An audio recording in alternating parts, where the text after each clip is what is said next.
Good afternoon and welcome to today's digital briefing technology. I see a lot of familiar faces in the crowd. For those of you I have not yet met, my name is Debbie Koshak and I'm the sales trainer for Comcast Metrophone Retail Division. I'm here today to introduce you to a gentleman who's going to open up the digital world to you. This gentleman's name is Peter Tsai. Peter is the manager of the Comcast Network Expansion Team, and he has designed and implemented systems all over the world. He's going to share his experiences with you today. I'm sure by now you've heard of terms such as vocoders, TDMA, GSM. You're probably wondering what it all means. After today's session, you'll not only know the definitions and the meaning behind these terms, but you'll be able to relate this information to your customers. Not too long ago, I sat where you're sitting, and I said to myself, how am I going to do this? I'm never going to remember all this. Peter has an uncanny ability to take all this information and relate it back to you in everyday terms. So sit back, relax, open your minds, and please do not be hesitant to ask questions. Raise your hands and we'll get to you. I'd like to thank Fran McEntee for being our assistant in the presentation today, and also to Joe Bottano, who unfortunately couldn't be here, but he did a lot to get this put together. So without further ado, Peter Tsai.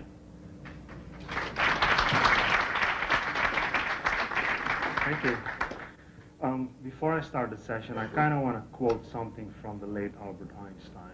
And I actually wrote it down so you have a copy of this, okay? The desire to be recognized for extraordinary achievements is a healthy one. However, the desire to be recognized for bigger, better, smarter than one's fellow human being can be destructive to the individual or to his or her community. So we're going to cover some basics. Everything that I will say pertains to TDMA. So there is no such thing as a grand slam announcement somewhere in the middle that, hey, now we're going to talk about TDMA. Everything right now is TDMA. I'm going to cover some analog stuff, but it is also TDMA applicable. Because there's not an awful lot changing out there. Our cell sites, we're just replacing some radios, some software, and minor detail, $2 million, okay? And that's TDMA.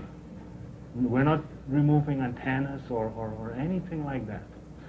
But it's the same RF principles applicable to analog that also apply to digital. Minor changes here and there, and the effect is very drastic with TDMA. All right, so let's start with some basics. Just get some basics out of it. And oh, by the way, engineers go through all this modeling and formulas to end up designing a system. We removed all of these mathematical models and formulas out of it and replaced it with just plain common sense, because that's what engineers end up with as well. They go through this modeling and then the end result is press and press send. All right, so that's how we're going to approach this class. We're going to take you on a trip here, and at the end of this class, you're just going to know it all right, and you're going to feel good about it. You'll see how exciting this field really is that you are in, because it's constantly changing. So some basics out of the way. Light bulb, battery connected with two wires. Electric energy is moving in one direction. No rocket science here, very simple. The key word here is one direction, direct current, DC. If I go to my projector here, I have a similar setup. I have a light bulb in here, and this light bulb is connected via a cable to an AC outlet. AC, same effect, light. But the electric energy is behaving a bit different. Electric energy is moving from one side of the wire of the AC outlet to the other and back. And it keeps on changing like this. That's why we call it an AC outlet, alternating current. And in North America, this business of electric energy moving back and forward, the frequency is about 60 hertz. I threw in a word here, frequency. So electric energy moving from one side to another in North America at a rate of 60 times per second is what we call the frequency of the electric energy coming out of an AC outlet. And the way we express it is in hertz, or cycles. So the frequency is 60 hertz. Hertz is the name of the man who defined vibrations a long time ago. And not Hertz rent a car, this is actually a different Hertz, okay? And Hertz cycles all means the same thing. Okay, so any questions about this? This is very straightforward. In your own words, you should be able to define what frequency means. Changes per second. Now, let's assume that on my same cable here, that I have the ability to increase the frequency from 60 hertz to, let's say, 60,000 hertz, okay? 60,000 hertz or higher. We'll see something very interesting. The electric energy is not just going to move in the wire back and forward anymore, but the electric energy will start to depart from the wire at a very high frequency, 60,000 hertz or 60 kilohertz. Okay? That's about 1 year of college. This is why students have so much free time. You know, it's easy. Once you understand it, it's very easy. So, and then they just go party. So it's at around this frequency, and the energy begins to depart from wires. It starts to exit from the wire. Why this is happening, we don't really know why. Any engineer tells you that she or he knows why, let me know, because I want to know too. It just happens. It's an effect. And not knowing why it's happening is not important. We can use it. Like many things in life, we don't really know why they happen, but you know, it's an effect and we use it.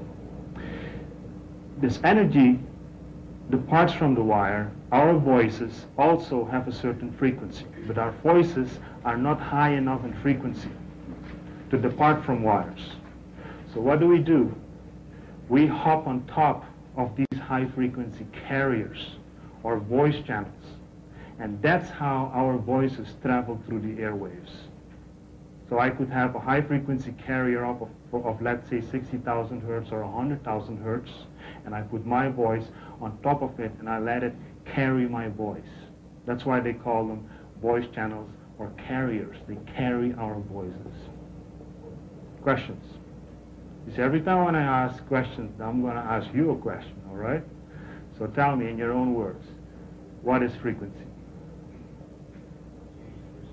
Changes per second. Around what frequency do you get this phenomenon of 60 what? 60?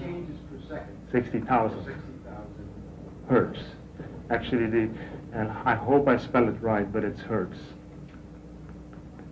Okay, I think that's how you spell it. We'll edit it out of the video if it's wrong. Now, so, and you know, you have so you know, electric energy out of the AC outlet, 60 hertz, 1,000 hertz equals 1 kilohertz. In the cellular band, we use very high frequencies. And we work in the 800, 900 megahertz region. 1 megahertz equals 1 million hertz. All right? And in cellular, we are in the 800, 900 megahertz band. We'll talk about it some more. And again, this is also applicable to TDMA. All right? Everything I'm going to say here is TDMA applicable. Let's go back to our wire here. So I have a high frequency of 60,000 hertz. If I take this wire, so I have a high frequency carrier on this wire, and I shape this wire in a certain way, I will see something very different. I can actually shape the energy in a certain direction. Depending on how I shape the wire, that's how the energy stream will also be in a certain direction. What I'm talking about is an antenna. Okay, and there are two types of antennas. There are omni antennas. This is an omni antenna. It's energy going around in all directions. Or sectorized antennas, energy going on in one direction.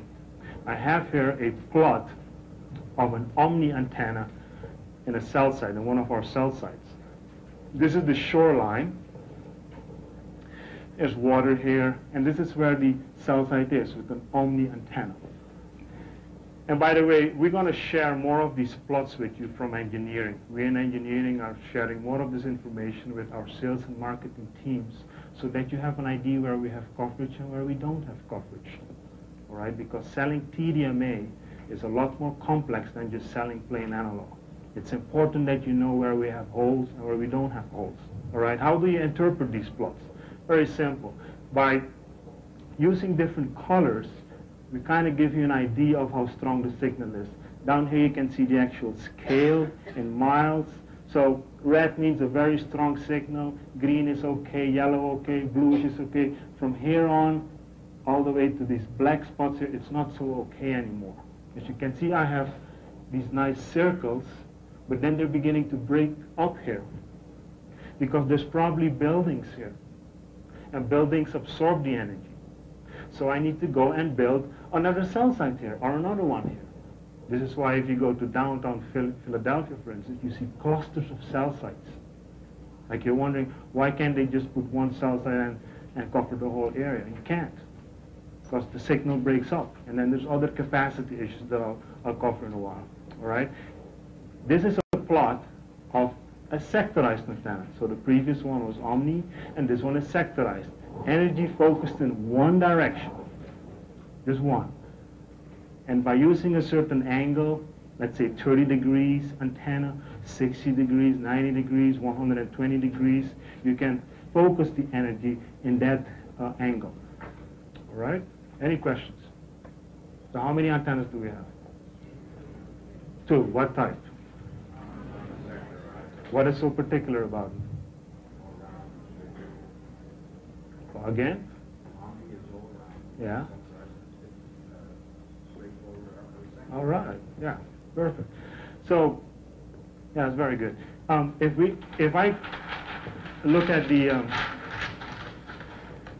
total frequency spectrum, okay. And by the way, you all are, I don't know, the ones among you that love jazz music, you probably listen to what is it? 106.1, W, JJZ. 106.1, that means 106.1 megahertz, okay? And how many hertz is that? That's 106.1 times 1 million hertz.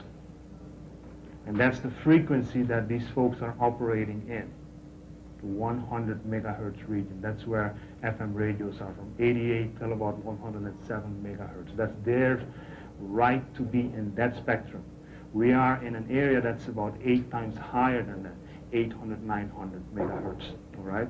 And the bodies that define this are the FCC. The FCC kind of keeps an eye on the frequency spectrum, making sure that everybody stays in their area and doesn't start transmitting energy in other areas in the spectrum. Okay?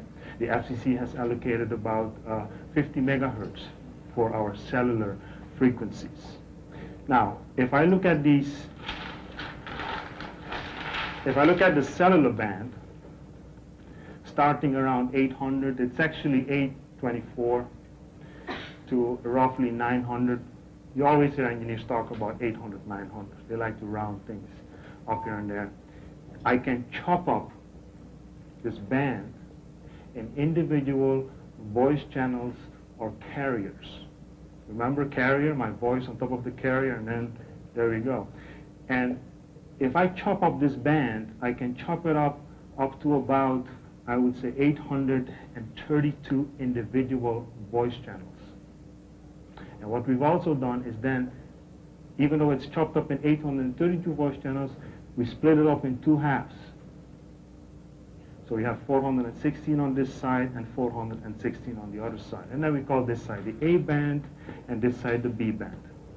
We are an A band carrier. So we have 416 voice channels available to us, meaning 416 conversations at the same time.